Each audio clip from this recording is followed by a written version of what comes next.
Hello everyone, my name is Dorian and welcome to my first track guide with the F3.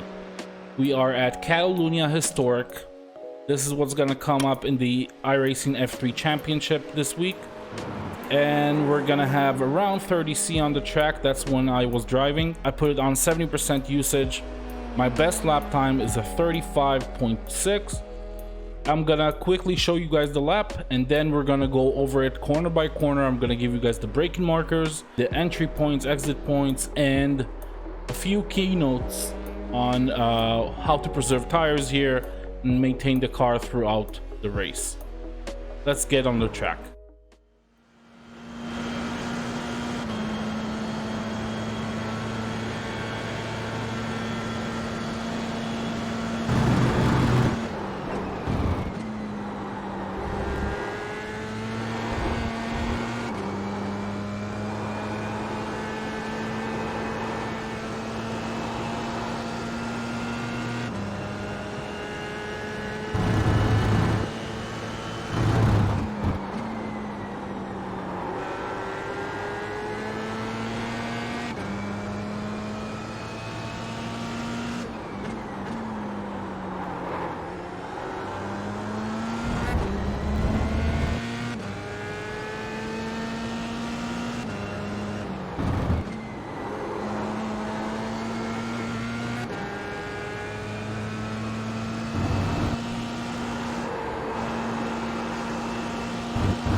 Okie doke, so we're coming up to turn number 1. And there's a couple of things I want you guys to notice. First of all, I'm veering off the course and starting to steal as much as I can off the left curb. Now what I mean by as much as I can is if you go too much to the left, you start to bottom out. And now I don't know if it's going to give you any floor damage during the race, but it may cause some stability and tire issues. So try to avoid going too much to the left here. And we're gonna get to the braking point. The 100 is gonna signal you to get ready for the braking point. So we're gonna go very slowly, and right after 100 is when I start braking. As I get a good look at the stripe of tarmac we have there, let me just put the cockpit view here. So right around here, as the 100 already disappears from my field of view, you can see as it disappears, I'm starting to brake. You never brake hard with this car. This was around 70%. You can brake even a little bit less than that and maintain a little bit more speed. Now, I'm going to go into the corner very slowly. I'm not going to do anything dramatic. If there's any like obvious point for this car in general is make sure your inputs are as smooth as possible. Your throttle, your brake, and your steering wheel. Don't ever do anything too abrupt. It's gonna really damage the tires and unsettle the car. And we're gonna start turning in very slowly. Third gear corner. I'm gonna downshift into third quite late. And look for the apex. Now the apex is basically between the white curb, the red and white curb, and this yellow bump stop. So you want to put your front right wheel right between those, as close as you can, really. As you can see, that is pretty much bang on. That's how I want to take it every time. And we're gonna adjust the throttle, going back to full throttle for a little bit, and then I'm gonna lift again, small lift, just to keep the car in check. What I'm trying to do here is basically prevent understeer. I don't want to go too wide on the exit here because I want to set myself up for the next sweeper coming up. You can use all of the curb here and then some. You can actually take a little bit more than that, but this is probably as much as I recommend in terms of keeping the car stable through here. And I'm gonna very subtly go back to full throttle, going back to the middle of the track, try not to go too wide as I've said, and we're gonna adjust ourselves to the left. You don't have to be this far left, you can actually take it from sort of the middle or slightly to the left of the middle, but the more left you can get here without scrubbing the tires, the better. I had a pretty good exit, so I was able to go almost all the way to the left here.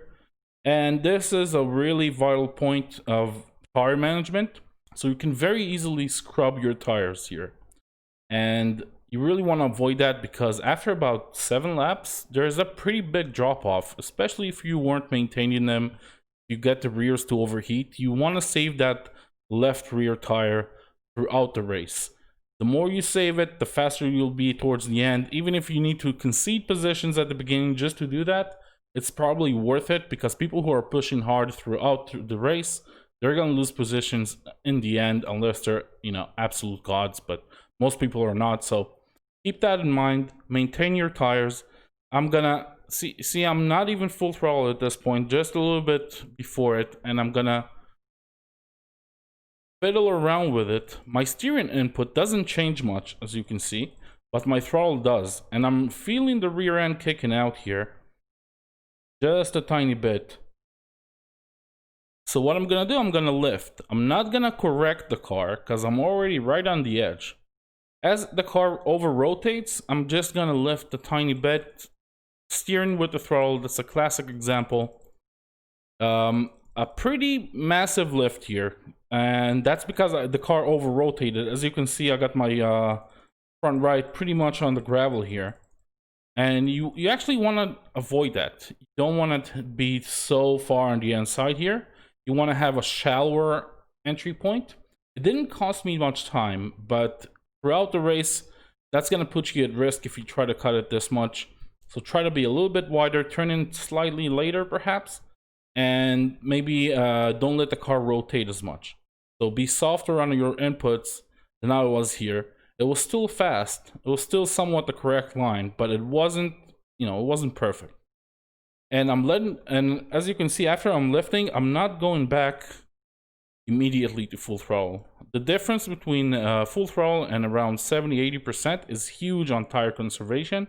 So I'm very smoothly going back to it, and I'm using all of the track. I'm opening the wheel. I'm keeping an eye on this curb. You don't want to get a 1x here, but you want to be close to it on the exit. That's gonna put the least amount of pressure on your left tires, especially the rear. And I'm gonna hug the left curb, and I'm gonna start going over it very slightly. You don't need an extremely wide angle. Sometimes I see people like go way too much to the left here. I'm trying to keep the middle of the car on the curb, and I'm gonna brake late. So the bridge is kind of your indication here as it sort of disappears from your field of view. So you see right now I'm still at full throttle, and I'm starting to brake as it really goes above my head, or starting to go above my head. And I'm gonna turn in, not too early, because you still want to be carrying the speed. But the main thing here, as you can see, I'm keeping the car neutral, and what I'm doing is I'm waiting a little bit for the car to complete the steepest part of this corner. Basically, it's a very early apex, if you will.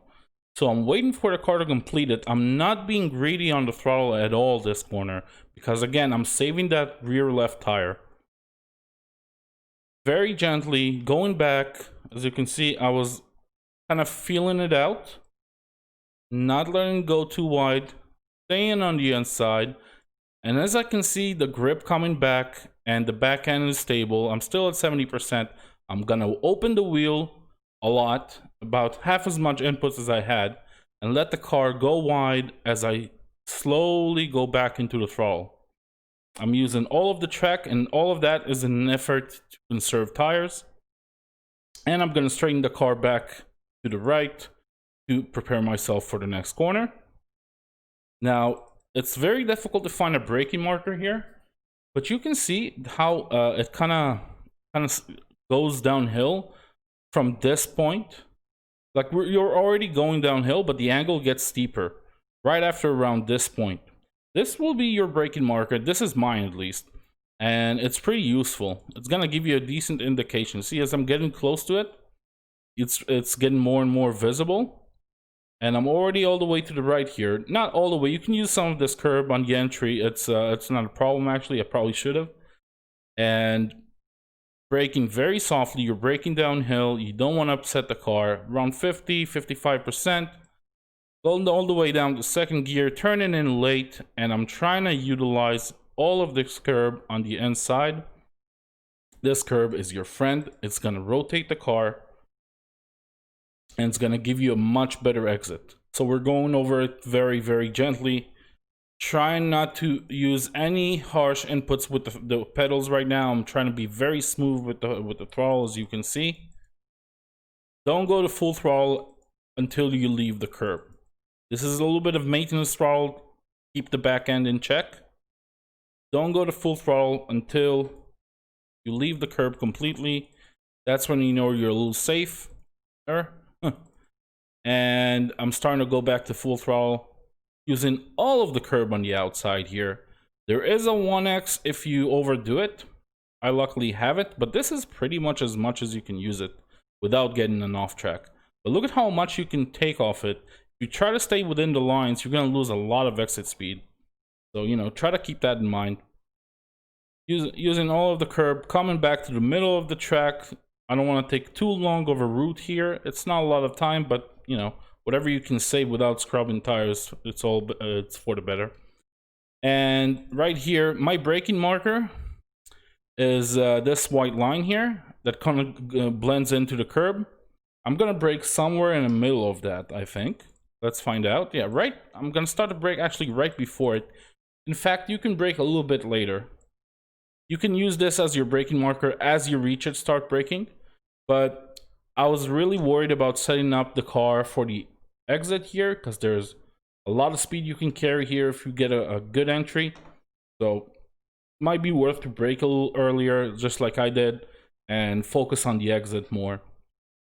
Carrying the speed. So carrying the speed with this car is the best way I found to do it is brake a little too early, like a tiny bit too early what it seems, and roll into the corner. That means carry as much speed into the corner while the car is neutral. The car is very, very sticky when it's neutral, when you're not giving it much input or any input at all. And you're going to see that in another corner I'm going to show you soon. Getting a very wide entry using all of the curb on the outside and using a lot of the curb on the inside. You can see I was already touching the green stuff, and that's kind of what you want to do because you want to make sure you're taking the shortest route. I'm already backing up to the throttle very gently, trying to go back to 100% very smoothly. I don't want the back end to kick out, and I don't want to understeer too hard here because this yellow curb will definitely cause some wing damage, wheel damage, any sort of floor damage. It can really destroy your race. So you want to avoid it, but you want to be as close to it as possible. That's the trick here. So only now I'm back at 100%, just because I want to make sure I'm not touching this curb. And we're going to use all of the curb on the exit, and look at how close that was. And you want to, that's the kind of line you want to take. You can even use more of the curb on the exit, but just make sure you can come back in time. Now we're going to want to use the left rumble strip for the entry. You don't really need for the exit, but for the entry to this corner, you want to use all of the track. This white strip that ends the curb is kind of your indication on when to start turning in. As you can see, I'm using as much track as humanly possible, pretty much on the grass at one point. And I'm gonna start lifting because I want to. Okay, I'll show you the apex here just for a second. A lot of people think the yellow curb is the apex, but it is not. This sort of is the apex, so very late. Now that yellow curb is sort of my indication in my field of view when I need to start lifting. So if we're gonna go slowly from the cockpit cam, you're gonna see that as soon as it's visible to me, as soon as I really get a good eye on it, I'm starting to lift, and we're gonna let the car go wide a little bit, correcting it, making sure that I miss it and get a late apex here, because that's going to give you a much better exit. There's a lot of full throttle ahead, and you really don't want the 1x on the exit here. It's so easy to get a 1x here. It's also very easy to get a time penalty here.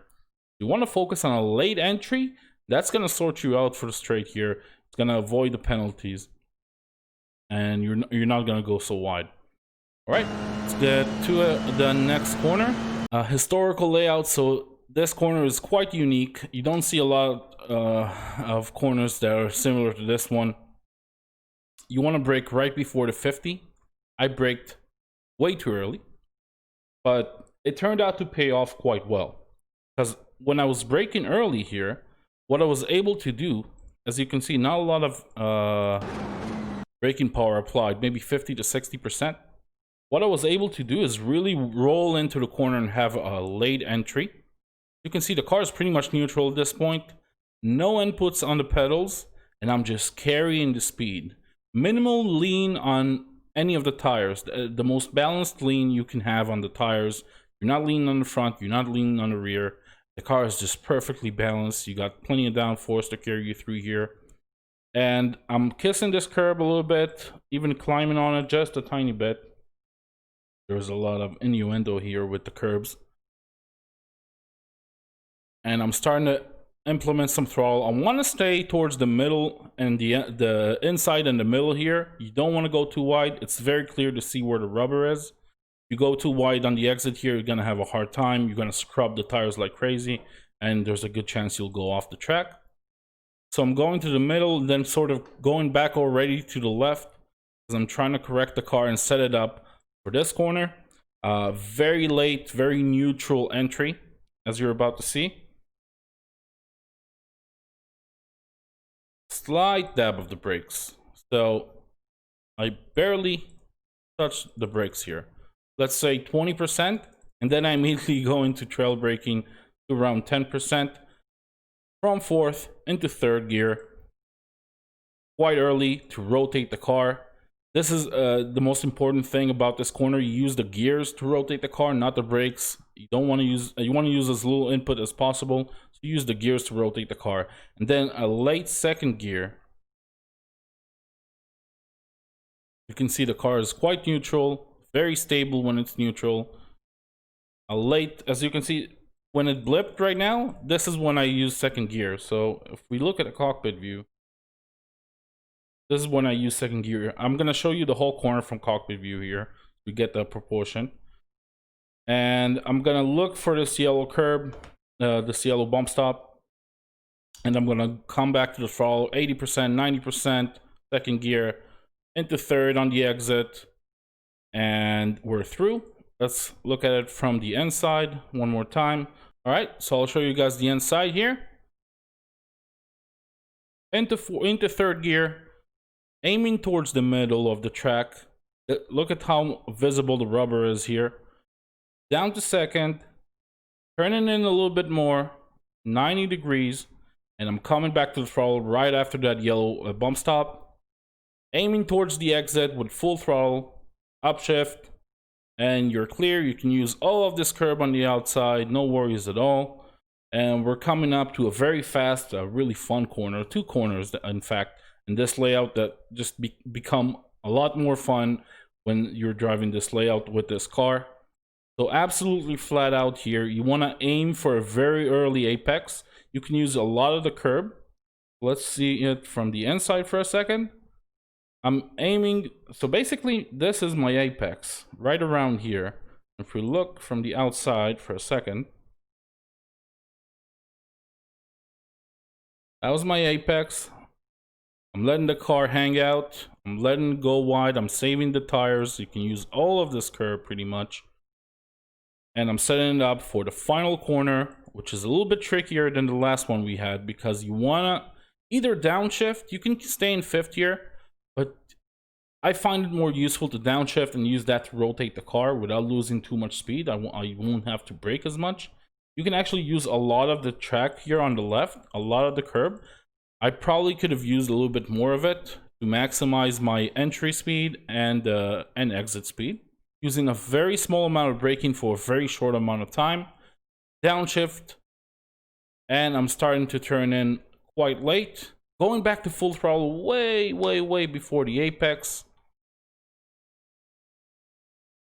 which is right around here. And as you can see, the car is already starting to go wide. I'm understeering ever so slightly, which is fine because you can use all of the curb on the exit. Let's take a look at it from the inside. There you go. Slow it right down. Very little braking. Immediate downshift to rotate the car.